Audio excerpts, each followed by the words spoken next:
Hello guys, how you doing? This is the last session of instructing for chapter 2 of fluid mechanics 1. I hope you are doing well and I hope you accompany me till the last moment of this video. So, the subject of this session is pressure variation in a fluid with the rigid body motion from section 2.12, chapter 2 of fluid mechanics 1. My name is Amir Reza Talaqat and my email address is amirrezatalaqat@gmail.com. Please don't hesitate to ask any of your questions either on a comment or on the email address. I try my best to give you the answers as soon as possible. So, we have already noticed that this equation is applicable for us since we are investigating about the rigid body motion at rest, which is meaning that we are dealing with no shear stress assumption and an incompressible fluid. If we extract this equation in more details, we will reach these equations, which is minus rho p over rho x is equal to rho ax, as well as and it's also true for other directions such as y and z. The thing I'm going to talk about is that when there's a fluid in a tanker, after having the motion, when the sloshing motions are died out, we can apply some equations for them. I'm going to provide them in the following slides. And also, when we rotate a fluid in a tanker or in a container or etc., the fluid is going to be regarded as a rigid body which is rotating, since the angular motion of that is having a constant velocity. The detail is going to be provided to you. So imagine that we are having motion on the container.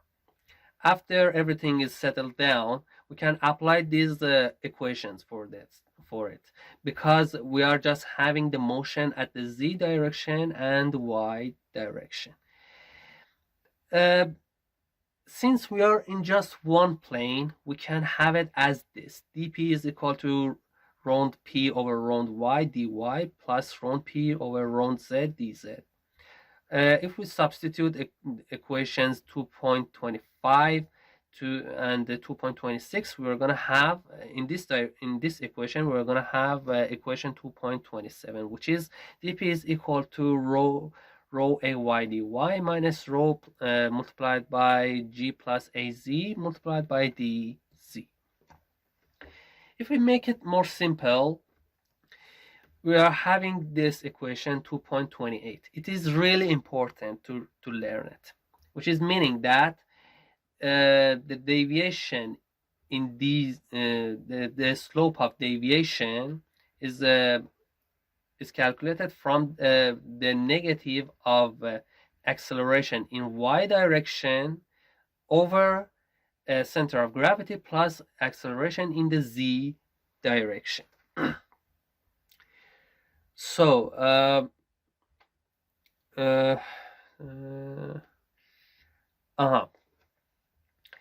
you have already noticed that this kind of pressure distribution is not hydrostatic.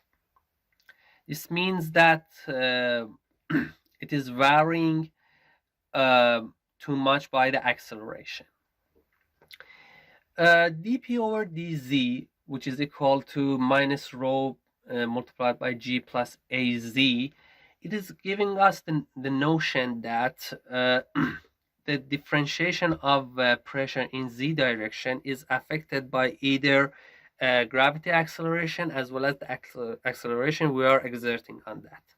So, for example, you have a fluid on the bottom of the elevator. When it's accelerating up, the pressure on that is going to be much more than anything at the space.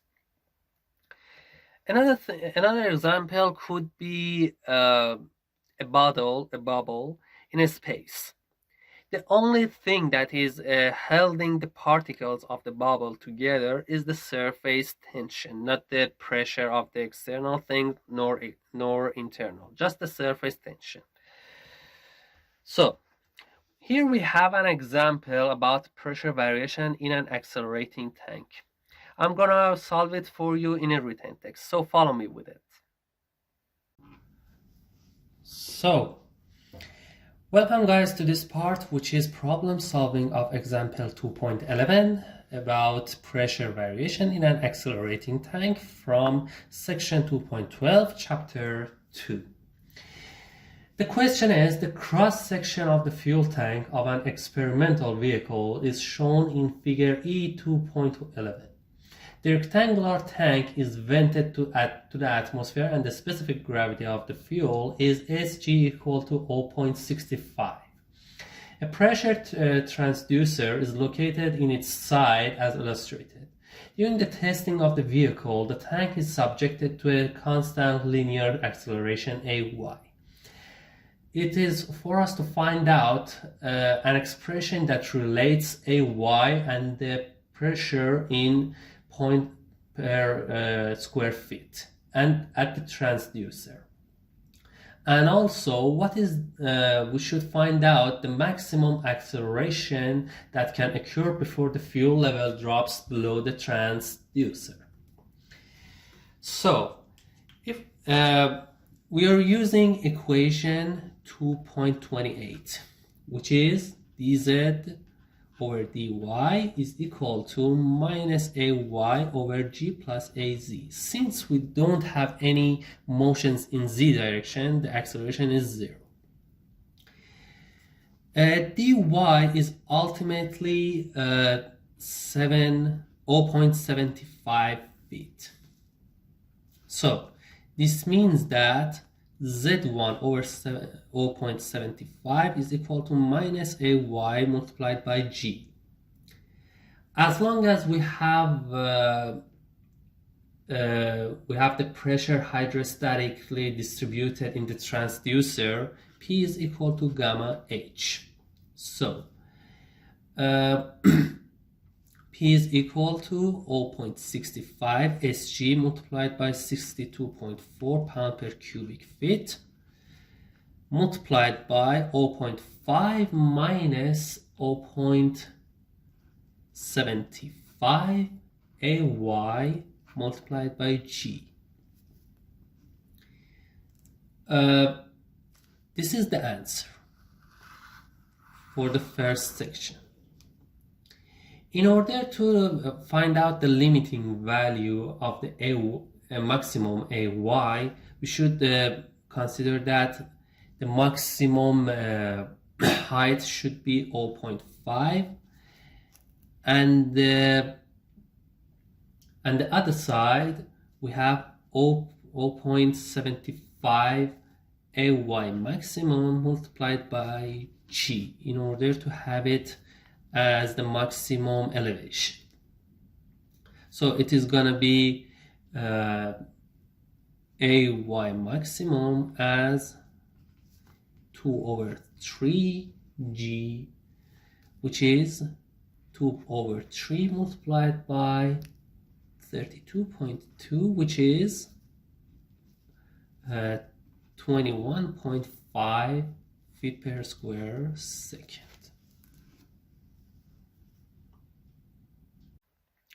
Welcome back, guys. Here we are going to talk about the rigid body rotation. If we take an element in on this fluid, the pressure gradient would be as equation 2.29. How the way that we have achieved this equation is really pondering in the mathematical field, and it's not our scope. But if you have any questions about it, I'm gonna provide it you on the email or on the comment. The terms in the R direction, degree direction, and the Z directions are provided specifically here.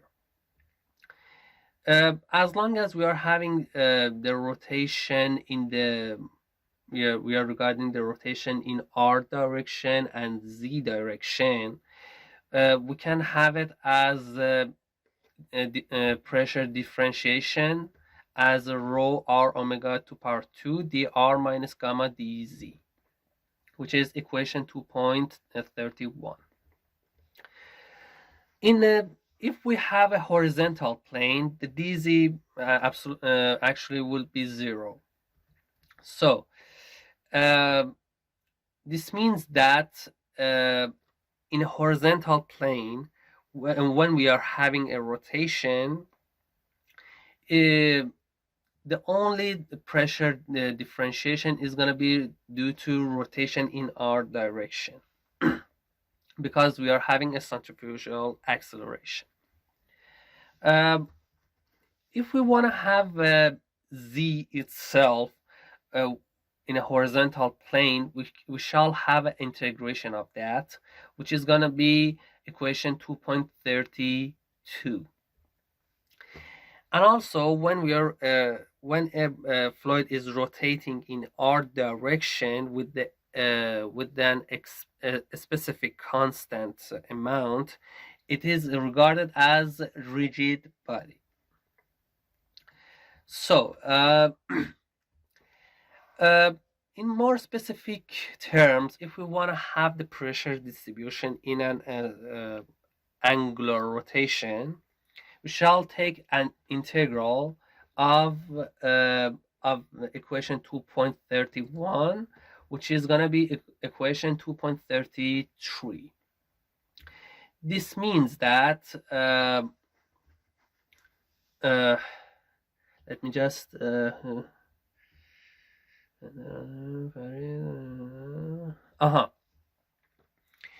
guys, this term, the text here is telling us that if we have a fixed altitude, if we vary the radius, the pressure is going to be much more. And also, if we have a fixed radius, if we go up or down, the pressure is going to also vary.